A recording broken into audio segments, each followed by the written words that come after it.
तो हेलो दोस्तों, कैसे हो आप सभी लोग। आई होप कि आप सभी लोग स्वस्थ होंगे और मस्त होंगे और अपनी तैयारी अच्छे से कर रहे होंगे। तो जैसा कि मैंने आप सभी लोगों को पिछले वीडियो में कक्षा 10 विज्ञान के 9वें लेसन यानी प्रकाश के परावर्तन तथा अपवर्तन के बारे में बताया था। पहला लेक्चर मेरा वही था। उसमें मैंने क्या बताया था आप सभी लोगों को, प्रकाश क्या है, प्रकाश के गुण को बताया था और प्रकाश किरण बताया था, प्रकाश किरण पुंज बताया था। उसके बाद प्रकाश का परावर्तन बताया था और उसके बाद मैंने आप सभी लोगों को क्या बताया था, तो परावर्तन के नियम बताए थे। ठीक बेटा। और आपतित किरण, अभिलंब, परावर्तित किरण, आपतन कोण, आप परावर्तन कोण, आपतन बिंदु और परावर्तक तल, इन सभी के बारे में चर्चा किया था। तो अगर आप सभी लोग वो वीडियो नहीं देखे हैं तो हमारे प्लेलिस्ट में जाइए, चैनल पर जाइए, चैनल को सब्सक्राइब कर लीजिए और प्लेलिस्ट में जाइए। आप सबसे पहले वो वीडियो देख लीजिए, उसके बाद इसे देखिए। ठीक बेटा। तो आज हम बात करने वाले हैं दर्पण के बारे में। किसके बारे में? दर्पण के बारे में। दर्पण आखिरकार में होता क्या है? दर्पण जो होता है आखिरकार में होता क्या है? दर्पण कहते किसे हैं? तो आप सभी लोग तो वैसे जानते हैं शीशे को क्या कहते हैं, दर्पण। लेकिन अगर कहा जाए कि इसकी डिफिनीशन क्या होती है, परिभाषा इसकी क्या होती है, तो आप कैसे बताएंगे? तो चलिए हम उसे देखते हैं। दर्पण कहते किसे? तो देखिए, कोई एक कांच की क्या होती है, प्लेट होती है। एक कोई क्या होती है, कांच की प्लेट, जिसका एक सतह क्या होता है, कलई कर दिया जाता है, यानी पॉलिश लगा दिया जाता है। एक सतह पर, एक सतह पर क्या कर दिया जाता है, कलई कर दिया जाता है, यानी पॉलिश लगा दिया जाता है। तथा दूसरा सतह परावर्तक होता है। इसी चीज को हम क्या कहते हैं, दर्पण कहते हैं। क्या कहते हैं? दर्पण कहते हैं। ठीक बेटा। यानी कांच की वह पतली प्लेट जिसका एक सतह पॉलिशदार तथा दूसरा सतह परावर्तक हो, उसे हम क्या कहते हैं, दर्पण कहते हैं। ठीक बेटा। डिफिनीशन मैं लिख दे रहा हूं, देखिए। कांच की वह पतली प्लेट, डिफिनीशन देखिए मैं लिख दे रहा हूं। कांच की वह पतली प्लेट, वह पतली प्लेट जिसकी एक सतह, जिसकी एक सतह, एक सतह पॉलिशदार, पॉलिशदार तथा दूसरी सतह, तथा दूसरी सतह क्या हो, परावर्तक हो, परावर्तक तथा दूसरी सतह क्या हो, परावर्तक हो। क्या कहलाता है? परावर्तक हो, दर्पण कहलाता है। दर्पण कहलाती है, कहलाता है। ठीक बेटा। यानी कोई कांच की प्लेट हो, उसमें मैंने क्या बताया, चित्र भी बताया कि एक सतह को क्या कर दिया जाए, पॉलिश कर दिया जाए या कलई कर दिया जाए कहा जाए, और दूसरा क्या हो, परावर्तक हो, तो उसे हम क्या कहते हैं, दर्पण कहते हैं। अब हम जो पढ़ने वाले हैं इस लेसन में, किसके बारे में, तो गोलीय दर्पण के बारे में पढ़ने वाले हैं। किसके बारे में? गोलीय दर्पण के बारे में पढ़ने वाले हैं। तो देखिए, गोलीय दर्पण, अब आप डिफिनीशन करिए, गोलीय दर्पण होता क्या है। देखिए, गोलीय दर्पण, गोलीय दर्पण, गोलीय दर्पण आखिरकार में होता क्या है, तो समझ लीजिए आप। बहुत इजी है इसकी डिफिनीशन। देखिए, ये क्या है, कांच का एक खोखला गोला है। ठीक बेटा। ये क्या है, कांच का एक खोखला गोला है। ठीक बेटा। आप सभी लोग जानेंगे ये क्या है, कांच का खोखला गोला। अब इसी को काट कर, ये देखिए मैंने आधे से क्या कर दिया, इसे कट कर दिया। आधे से क्या कर दिया, कट कर दिया। अब इसी को काट कर बनाया गया दर्पण क्या कहलाता है, बोलिए। इसी को काट कर बनाया गया दर्पण क्या कहलाता है, तो गोलीय दर्पण कहलाता है। ठीक बेटा। यानी आप डिफिनीशन क्या लिखेंगे कि कांच के किसी खोखले गोले को काट कर बनाए गए दर्पण को हम क्या कहते हैं, गोलीय दर्पण कहते हैं। फिर से देखिए, ये क्या है, कांच था, कांच का गोला था खोखला, और इसे काट कर क्या बनाया गया, दर्पण बनाया गया, तो इसे हम क्या कहेंगे, गोलीय दर्पण कहेंगे। ठीक बेटा। डिफिनीशन आप क्या लिख देंगे कि कांच के किसी खोखले गोले को काटकर बनाए गए दर्पण को गोलीय दर्पण कहते हैं। मैं यहाँ पर डिफिनीशन लिख दे रहा हूँ। कांच के किसी खोखले गोले को, खोखले गोले को, गोले को, खोखले गोले को काट कर बनाए गए दर्पण को, काट कर बनाए गए दर्पण को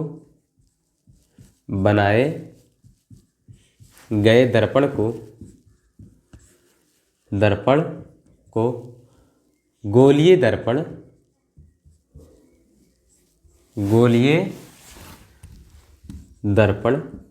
कहते हैं।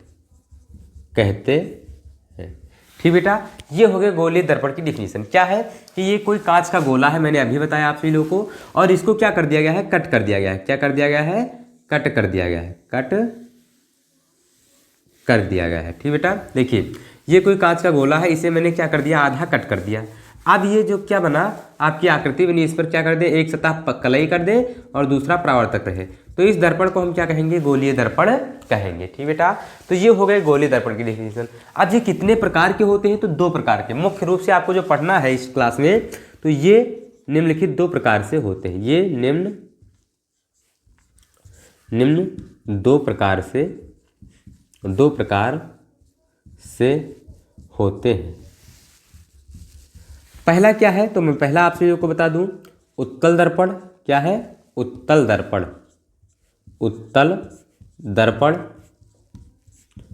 दूसरा क्या है आपका, तो दूसरा है आपका अवतल दर्पण। देखिए उत्तल दर्पण और अवतल दर्पण आप कैसे देखेंगे, कैसे आप डेफिनेशन लिखेंगे, तो देखिए मैं दो दर्पण यहाँ पर, दो गोलीय दर्पण बना रहा हूँ, दो गोलीय दर्पण बना रहा हूँ।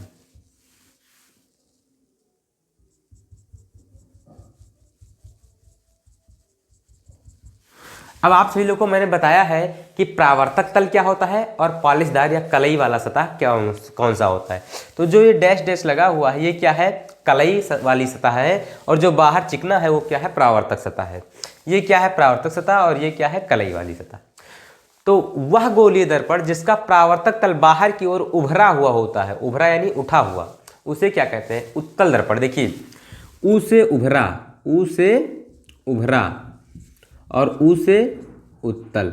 ठीक बेटा, तो यानी परावर्तक तल अगर उभरा हुआ है, देखिए बाहर की ओर उभरा हुआ है कि नहीं है, उभरा हुआ है, तो उसे हम क्या कहेंगे, उत्तल दर्पण कहेंगे। तो यानी ये क्या है, ये है उत्तल दर्पण। ठीक बेटा, अगर क्या है, परावर्तक तल अंदर की ओर धंसा हुआ है, तो ये देखिए ये क्या है, परावर्तक तल, ये अंदर की ओर क्या है, धंसा हुआ है, तो इसे क्या कहेंगे, अवतल दर्पण कहेंगे। क्या कहेंगे, अवतल दर्पण। ठीक बेटा, तो गोलीय दर्पण कितने प्रकार के, दो प्रकार के। पहला क्या होता है, उत्तल दर्पण, दूसरा क्या होता है, अवतल दर्पण। ठीक बेटा, तो ये हो गया आपका गोलीय दर्पण, और गोलीय दर्पण के दो प्रकार, उत्तल दर्पण और अवतल दर्पण।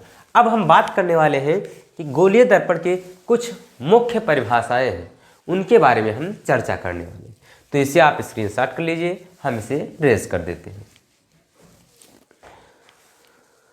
देखिए गोलीय दर्पण की मुख्य परिभाषाएं जो हैं वो आप सभी लोग को बहुत आसानी से समझ में आ जाएगी अगर ये डिफिनीशन आपके समझ में आ गई है तो। इसकी परिभाषाएं जो है वो वेरी वेरी मोस्ट इंपॉर्टेंट है, कभी कभी पूछ लिया जाता है 1-2 नंबर में, तो आप इसकी परिभाषाएं अच्छे से तैयार कर लीजिए।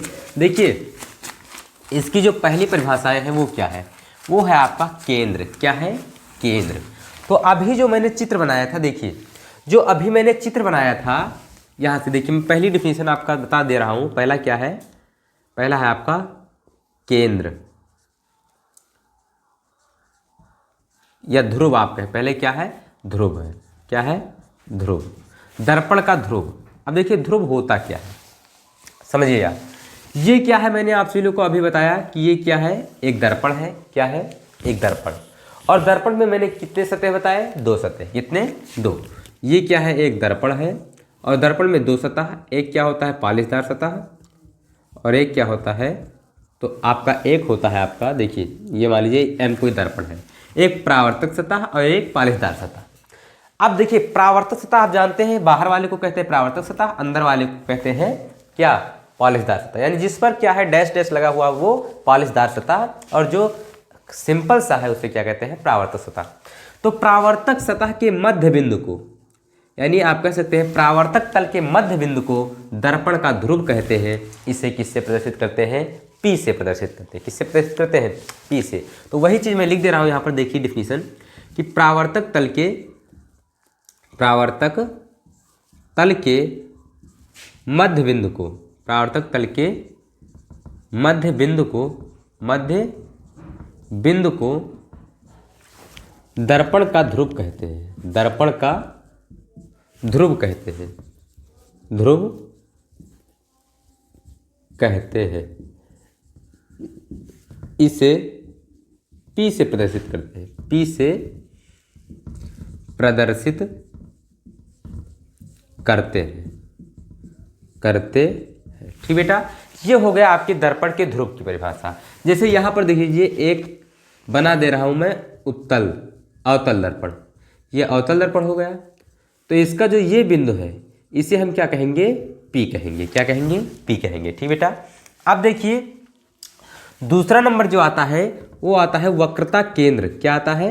वक्रता केंद्र। इसकी जो दूसरी डिफिनीशन आती है वक्रता केंद्र किसे कहते हैं?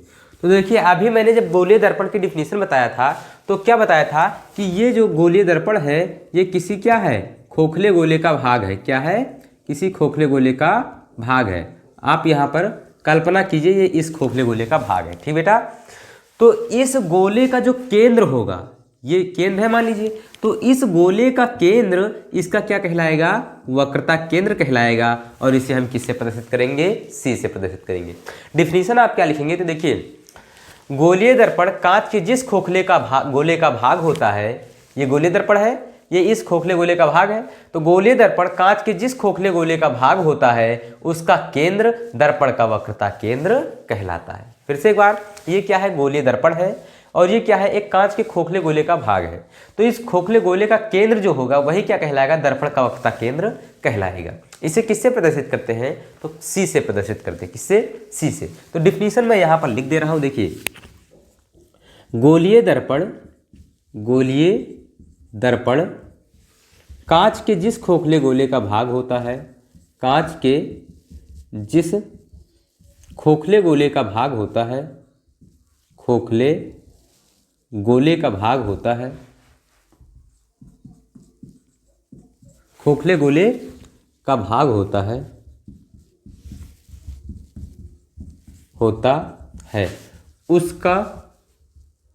उसका केंद्र दर्पण का वक्रता केंद्र कहलाता है। दर्पण का वक्रता केंद्र कहलाता है। केंद्र कहलाता है। ठीक बेटा, ये हो गया इसकी डिफिनीशन। इसे किससे प्रदर्शित करते हैं? तो इसे कैपिटल C से प्रदर्शित करते हैं। प्रदर्शित करते हैं। ठीक बेटा, ये हो गया इसकी डिफिनीशन। अब हम बात करते हैं इसके बाद वक्रता त्रिज्या की। किसके? वक्रता त्रिज्या की। तीसरा वक्रता त्रिज्या।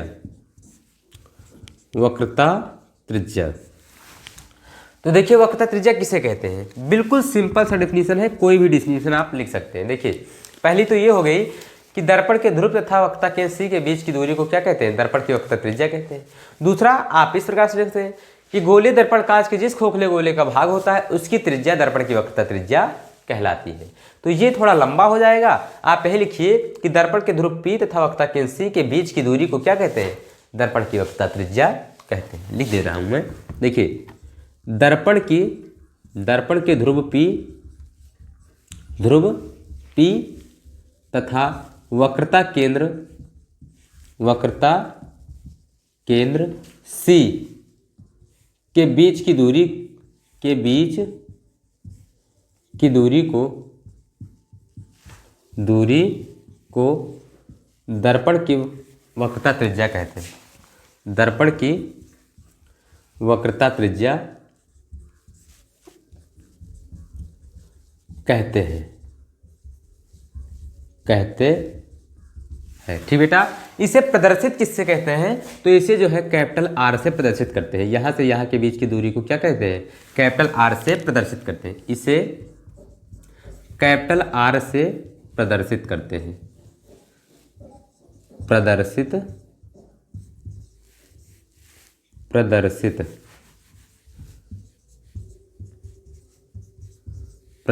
करते हैं।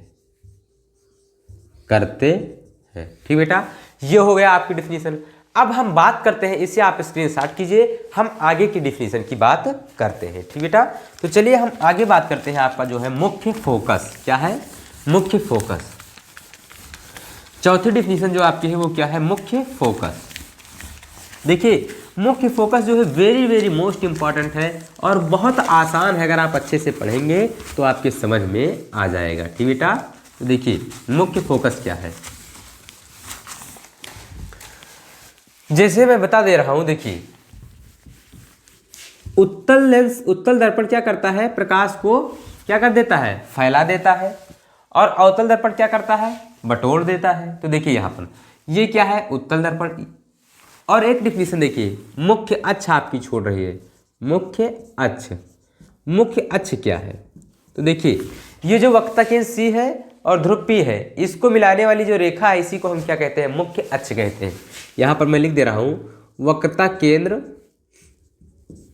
वक्रता केंद्र और ध्रुव को मिलाने वाली रेखा को मिलाने वाली रेखा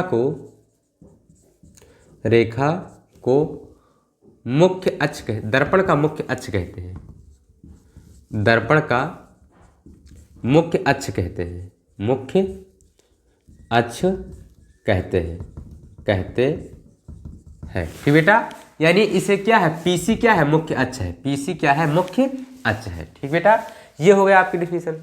अब हम बात करते हैं किसके बारे में, तो मुख्य फोकस के बारे में। किसके बारे में, अगला नंबर जो है आपका, ये चौथा था, अगला पांचवा नंबर जो है आपका मुख्य फोकस। मुख्य फोकस देखिए मुख्य फोकस क्या है, उत्तल दर्पण के लिए अलग होती है, अवतल दर्पण के लिए अलग होती है, लेकिन दोनों की डिफिनीशन मैं एक ही डिफिनीशन में बताऊंगा। देखिए ये देखिए मैं अलग बना रहा हूं उत्तल दर्पण, ये वहां जगह नहीं है तो मैं अलग बना रहा हूं।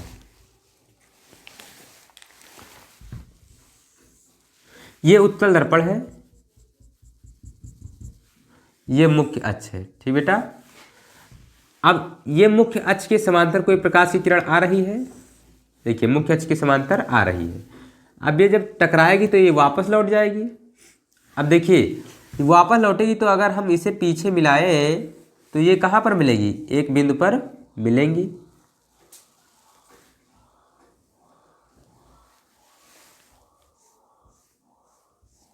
देखिए ये इस बिंदु पर मिल रही है। ठीक बेटा, तो क्या है उत्तल दर्पण में कि मुख्य अक्ष के समांतर आने वाली प्रकाश की किरणें परावर्तन के पश्चात जिस बिंदु से निकलती हुई प्रतीत हो रही हो, ये क्या हो रही, परावर्तित हो गई, इस प्रकार लौट गई, तो ये क्या लगता है कि ये रेखाएं जो है ये इस बिंदु से निकल रही है, यही तो लग रहा है।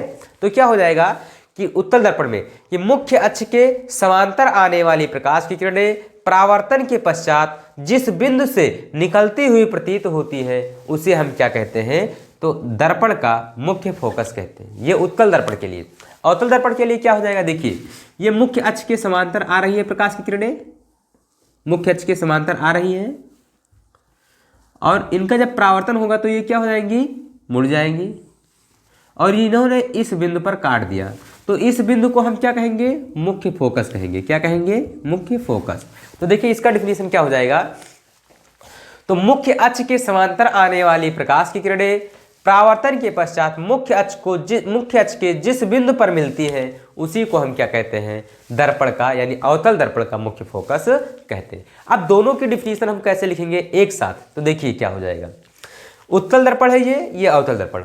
डिफिनीशन क्या लिखेंगे, दोनों में मुख्य अक्ष के समांतर प्रकाश की किरणें आ रही है, दोनों में परावर्तन की घटना हो रही है, तो आप लिखेंगे क्या कि मुख्य अक्ष के समांतर आने वाली प्रकाश की किरणें परावर्तन के पश्चात जिस बिंदु से होकर या जिस बिंदु पर मिलती है या जिस बिंदु से निकलती हुई प्रतीत होती है उसे क्या कहते हैं, दर्पण का मुख्य फोकस कहते हैं। ठीक बेटा, फिर से एक बार, यहां पर क्या हो रही है, बिंदु से निकलते हुए प्रतीत हो रही है, यहां पर इस बिंदु पर मिल रही है। तो डिफिनीशन आप क्या लिखेंगे कि मुख्य अक्ष के समांतर आने वाली प्रकाश की किरणें परावर्तन के पश्चात मुख्य अक्ष के जिस बिंदु पर मिलती है या जिस बिंदु से निकलती हुई प्रतीत होती है उसे हम क्या कहते हैं, तो दर्पण का मुख्य फोकस कहते हैं।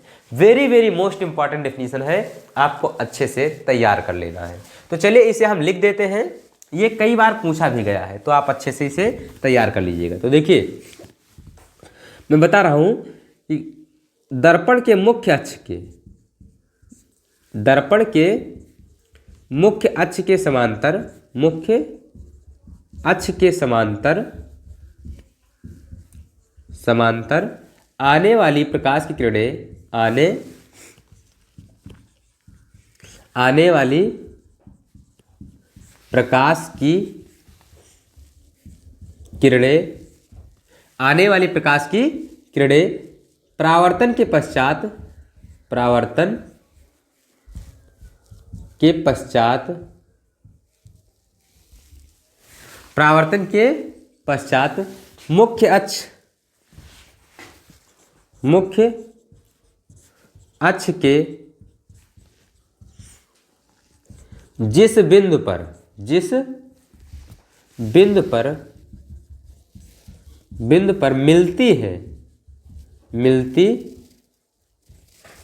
है, या जिस बिंदु से निकलती हुई प्रतीत होती है, या जिस बिंदु से निकलती हुई प्रतीत होती है, प्रतीत होती है, उसे हम क्या कहते हैं? उसे दर्पण का मुख्य फोकस कहते हैं। उसे दर्पण का मुख्य फोकस कहते हैं, मुख्य फोकस कहते हैं, कहते हैं। ठीक बेटा, ये हो गया आपकी डिफिनीशन। इसे प्रदर्शित किससे कहते हैं? तो इसे कैपिटल एफ से प्रदर्शित करते हैं, कैपिटल एफ से प्रदर्शित करते हैं। ठीक बेटा, ये हो गया आपकी डिफिनीशन। देखिए ये जो बिंदु है कि जिस बिंदु पर मिलती है, ये किसके लिए दर्शाता है? तो अवतल दर्पण के लिए। और ये क्या है? जिस बिंदु से निकलती हुई प्रतीत होती है, तो ये उत्तल दर्पण के लिए दर्शाता है। ठीक बेटा, तो दोनों डिफिनीशन एक ही डिफिनीशन में हो गया है। तो इस प्रकार से ये क्या हो गया? मुख्य फोकस की डिफिनीशन। अब हम बात करते हैं अगला फोकस दूरी की। किसे? फोकस दूरी। इसे किससे प्रदर्शित? कैपिटल एफ से प्रदर्शित करते हैं। अब हम बात करते हैं फोकस दूरी के बारे में। किसके बारे में? फोकस दूरी के बारे में। देखिए फोकस दूरी की डिफिनीशन क्या है? बहुत आसान है और बहुत बार ये पूछा गया। फोकस दूरी तथा वक्र त्रिज्या में क्या संबंध है? फोकस दूरी किसे कहते हैं? तो अच्छे से आपको तैयार कर लेना है। फोकस दूरी, देखिए ये क्या है? तो ये दर्पण का ध्रुव है। ये क्या है? दर्पण का ध्रुव P है। तो दर्पण के ध्रुव P और मुख्य फोकस F के बीच की दूरी को हम क्या कहेंगे? फोकस दूरी। यानी यहां से यहां का जो डिस्टेंस है, यहां से यहां का, इसे हम क्या कहेंगे? फोकस दूरी कहेंगे। यहां से यहां का जो डिस्टेंस है उसे क्या कहेंगे? फोकस दूरी कहेंगे। ठीक बेटा, और इसे प्रदर्शित किससे करेंगे? तो स्मॉल f से प्रदर्शित करेंगे। यानी आप लिख सकते हैं कि मुख्य फोकस F तथा ध्रुव P के बीच की दूरी को, के बीच की दूरी को दर्पण का ध्रुव, दर्पण का ध्रुव नहीं, दर्पण की फोकस दूरी कहते हैं। दर्पण की फोकस दूरी कहते हैं, फोकस दूरी कहते हैं। ठीक बेटा, इसे प्रदर्शित किससे कहते हैं? तो इसे स्मॉल f से प्रदर्शित करते हैं। इसे स्मॉल f से प्रदर्शित करते हैं। ये हो गया आपका फोकस दूरी की डिफिनीशन। अब बात आता है आपका द्वारक। द्वारक क्या होता है? तो ये देखिए क्या है? परावर्तक तल। ये क्या है? परावर्तक तल। तो परावर्तक तल के व्यास को हम क्या कहते हैं? दर्पण का द्वारक कहते हैं। डिफिनीशन आप लिख लीजिएगा, मैं नहीं लिखा रहा हूं। द्वारक किसे कहते हैं? तो परावर्तक तल के व्यास को, यानी ये जो ऊपर वाला भाग है इसके व्यास को, ये अंदर वाला जो भाग है इसके व्यास को हम क्या कहते हैं? दर्पण का द्वारक कहते हैं। यानी यहीं से होकर प्रकाश प्रवेश करता है, पड़ता है दर्पण पर, तो इसी को हम क्या कहते हैं? द्वारक कहते हैं। ठीक बेटा, यानी क्या है डिफिनीशन? कि दर्पण के या से परावर्तक तल के व्यास को दर्पण का द्वारक कहते हैं। क्या कहते हैं? द्वारक कहते हैं। अब इसके बाद एक मोस्ट इंपॉर्टेंट आपकी टॉपिक आती है, वो क्या है? फोकस दूरी तथा वक्रता त्रिज्या में संबंध, जो हमेशा लगातार पूछा जाता है। आपको इसे मिस नहीं करना है। चलिए हम उसे आप सभी लोग को बता देते हैं चुटकियों में। देखिए क्या है दर्पण का द्वारक, दर्पण का द्वारक तो मैंने बता दिया। इसके बाद आपका आता है मुख्य फोकस, फोकस दूरी और वक्रता त्रिज्या में संबंध। ये क्या है?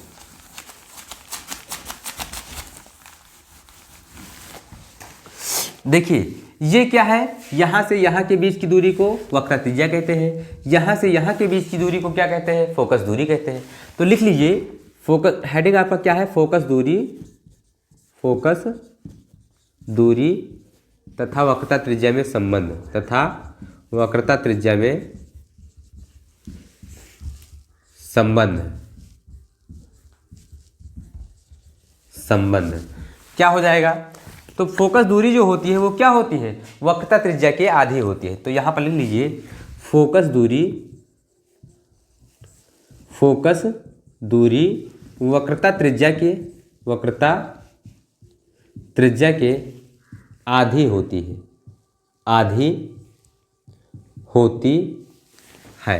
ठीक बेटा, ये हो गया आपका डेफिनेशन, यानी संबंध क्या है। इसके बाद आपको एक सूत्र लिख देना है, small f equal to r/2, यही आपको सूत्र लिख देना है। ठीक बेटा, इस पर न्यूमेरिकल बहुत सारे आते हैं। पूछा जाता है कि किसी दर्पण की वक्रता त्रिज्या 10 सेमी है तो उसकी फोकस दूरी क्या हो जाएगा? तो 10 को 2 से भाग कर देंगे, 5 सेमी आ जाएगा। ठीक बेटा, तो इस प्रकार से आपके जो ये मोस्ट इंपॉर्टेंट टॉपिक थे, गोलीय दर्पण, यानी दर्पण क्या है, गोलीय दर्पण क्या है, दर्पण, गोलीय दर्पण कितने प्रकार के होते हैं, उसके बाद गोलीय दर्पण से संबंधित कुछ मुख्य परिभाषाएं थी, उसको मैंने आपसे लोगों को बता दिया।